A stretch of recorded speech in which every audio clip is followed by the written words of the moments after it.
Yo, what is going on, everybody? Welcome back to another episode of Hoops Rumors, Woods Hoops, any of the above. I honestly don't know what channel I'm going to be posting this on because this is a completely new type of format of videos compared to what I usually do.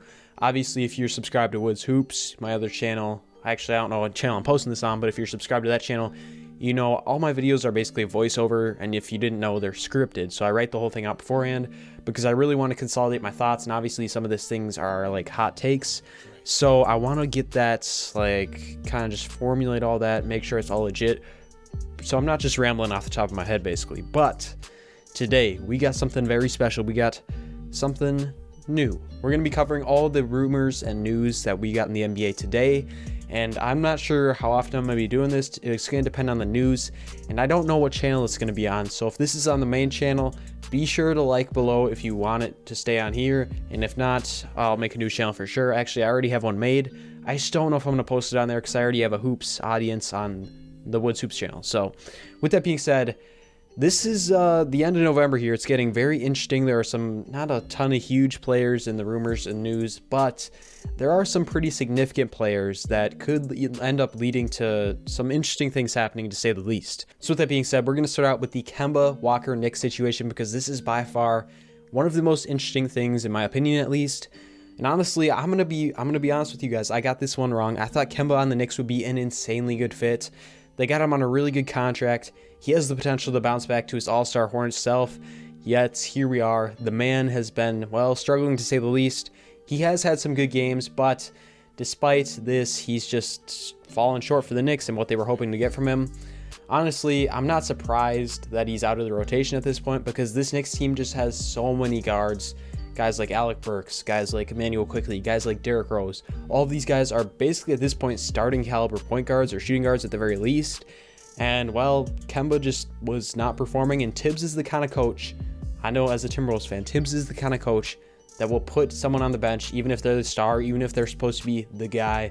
He will bench them, and he really doesn't care. Now, let me make this clear. This is a rumor that he's on the trade block, but obviously he is out of the rotation. So I kind of wanted to come on and talk about why this is happening, and along with what trades could actually realistically get done for Kemba just off the top of my head.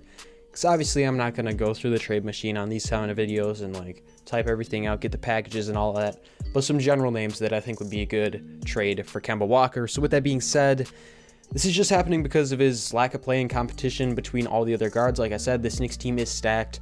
They didn't need to add Kemba, but they did. They have Quickley, Rose, all those guys. And honestly, they're starting Burks, which means Quickley and Derrick Rose are coming off the bench, which is absolutely insane.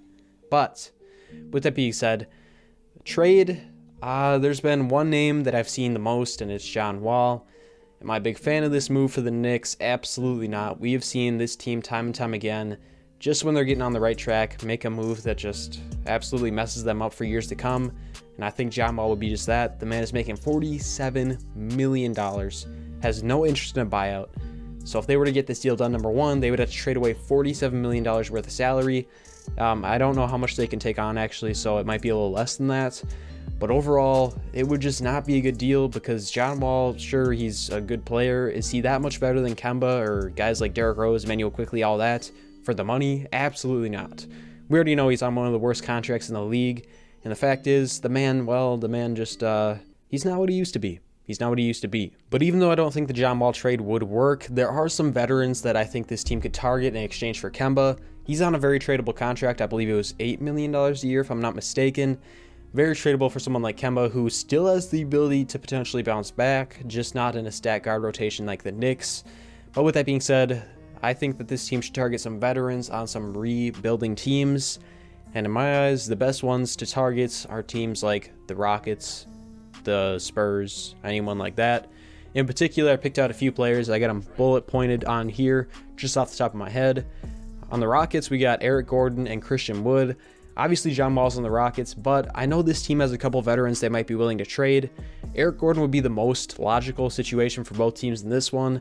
The man's just, like, I look at this Rockets team and I'm like, why is this dude still here? The man literally is a veteran shooter that literally this team doesn't need him. This team doesn't need him, and they should get rid of him for some value while they can. If the Knicks attach Kemba Walker, maybe second round pick, first round pick, probably not first round pick, but a second round pick, something like that for Eric Gordon, I think that'd be a good deal.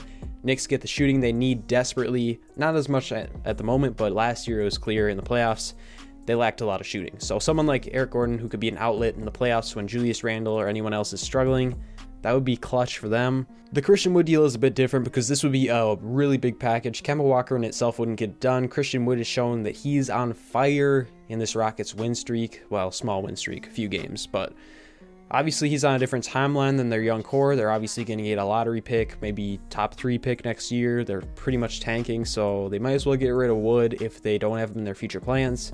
They could keep him around because he's 27, but they could try and package him for some picks.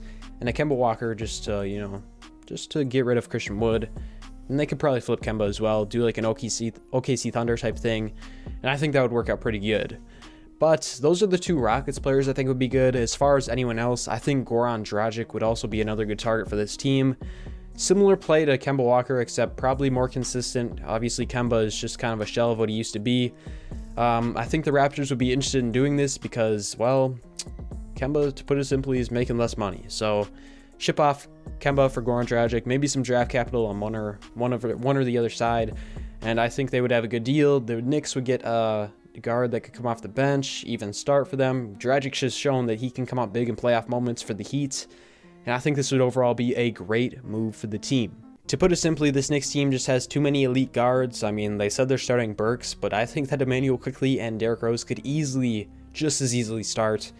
So, I mean, this team could trade for a guard like Dragic, but I think Eric Gordon would be a better one at the shooting guard or small forward. He could play either one, provide shooting they need.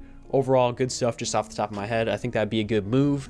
But speaking of John Wall that's been in these rumors, there is actually some news revolving around him that I also want to talk about today because it's getting pretty interesting for the Rockets. So basically, starting the season, you guys all know that John Wall basically has been on the bench. He hasn't played. Him and the Rockets just kind of mutually agreed just to let him make his $47 million and let them develop their young team. Beneficial for both sides? No.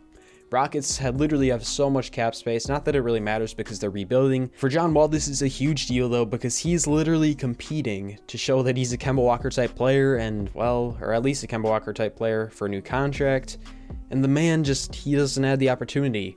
But he's been in talks with the Rockets. They're trying to get him. He wants a starting role. They denied him. So now he's basically trying to get out of Houston if he can and show that he can still ball out so he can get a new contract after his $47 million. I think it's pretty clear why the Rockets aren't willing to give John Wall a starting role. This team is clearly tanking. Well, I don't know if I'd say tanking because that's kind of a touchy subject, but this team is not trying to win games. They're trying to develop their young talent. The backcourt of Kevin Porter Jr. and Jalen Green, they don't want John Wall hogging those minutes, not to mention there's studs in the next draft like Chet Holmgren, Banchero, all those guys that they could definitely snag if they keep losing games like they are. So with that being said, I think the John Wall situation, what could come out of it is basically them either trading him, and I don't think he's going to take a buyout because the man doesn't want to play. He's not going to get $47 million or more in his next deal. So he might as well just take this $47 million for sitting on the bench for 1 year and then see what happens for his next deal. Because I know a team will at least throw him like a $7 million mid-level exception type deal for sure. But as far as it goes, the Rockets aren't trying to win, to put it simply. And John Wall isn't trying to get bought out. So this kind of leaves them in a tough situation. Teams aren't willing to pay $47 million for John Wall. They're not willing to send out $47 million in their players to get John Wall. And unless the team gets really desperate because of injuries or anything like that, it's not going to happen. Nothing's going to happen. He's going to stay there and not play. Do I think that this situation could change it all? Probably not. Unless John Wall is willing to be like a 10th man and just get spot minutes or something like that, or come off the bench as a 6th man. This team just has too much young talent to develop, and I just don't think that I don't think it's going to change. But that is one of the more heated, interesting rumors that's been going around, the John Wall situation. And honestly, it's just wrong place at the wrong time. This team is the exact opposite of what John Wall is. So they're not going to be able to work out anything because the fact is what their agenda is just complete opposites. But that takes us to the last main rumor we'll be covering today, which is the Michael Porter Jr. situation. If you guys didn't know, Michael Porter Jr. basically had a season-ending injury. He could come back, but at the moment it's looking like he won't. He's having back surgery, as you know. He's had a lot of back problems so far in his young career. That's why he didn't even play his first year. But we thought all of that was behind us when he started balling out with the Nuggets. And yet, here we are. This team paid him a max contract, and man gets hurt after he proved that he was worth his contract. Am I going to say finesse? No, but Michael Porter Jr., I almost said Michael Jordan. Michael Porter Jr., he definitely played his cards right with this one. Did he finesse the Nuggets is the main question. The deal was an overpay, but you can't let a guy like that walk because of the talent alone, and they needed him being that Murray was out for the season. So I can see why they paid him the money, but is it a finesse on Michael Porter Jr.'s part? I feel like it kind of is, honestly. Like, the man, he's not a max contract player. He's not like a Luka Doncic, Trae Young type of guy right now. He could be in a few years, but obviously this back injury is just yet another red flag for this team that they made a big mistake with this deal. But more importantly, we have to talk about the impact this will have on the team, because honestly, at this moment, things are not looking good for the Denver Nuggets. Yeah, this team will be a top seed in the playoffs. Yeah, this team will be a top seed once again, probably. They got the MVP caliber player in Jokic. Man might go back-to-back. Who knows? He's having a crazy underrated season. But once playoffs come, unless everyone's injured like last year, I don't think this team will stand a chance, especially if Murray is just coming back and has to shake off all his rust and everything like that. It's clear that this team just might not have enough star power, and they'll be in the mediocre upper playoff seed like they always have been, and not exactly competing for a championship, just trying to make a run that honestly will just end in a conference finals or less. The West is clearly stacked this year. I mean, we got teams like the Warriors coming back, the Suns coming back. We got everyone that was already there. I mean, the Lakers are struggling, but you can never count them out. LeBron James. I mean, the West is as stacked as it's ever been. There's even teams like my Timberwolves, man. Anthony Edwards, Karl Anthony Towns, D'Angelo Russell, win streak, man. I know they're like the 8th seed, but I mean, don't sleep on them, man. There's so many good teams. If the trio of Ant, Cat, and D'Lo is like the 10th best in the West, that just shows how stacked it is, man. So this will hurt the Nuggets in a big way, I feel like. But honestly, there's not much they can do about it now except just try and compete with who they have. This does bring up a question of whether or not they should trade one of their stars, whether it's Michael Porter Jr. or Jamal Murray, because clearly between injuries and everything else, they just need to shake it up probably at this point. This might be a sign for them. I'm not saying they should, but it could be a sign for them to make something happen and make a new trade, anything like that. So just something to think about. I'll probably make a main channel video on that, because the trade packages could get very interesting for a young talent like Michael Porter Jr., especially because he's locked in on such a long deal. But with that being said, that's like all the news and rumors and all that that's been cycling around the league for the past few days. So if you enjoyed this type of video, please let me know by commenting below and leaving a like. If you want to keep it on this main channel, if that's where it's posted. Otherwise, it'll be posted on a second channel. And if that's the case, we have 0 subs right now, so hit that subscribe button if you're new. And I'll greatly appreciate it, because we're not going to be stopping with these. This is going to be a reliable source for the NBA news and rumors and just kind of discussion for all you basketball junkies. So be sure to subscribe. And yeah, thank you all so much for watching. I'll catch you on the next one. Woods out.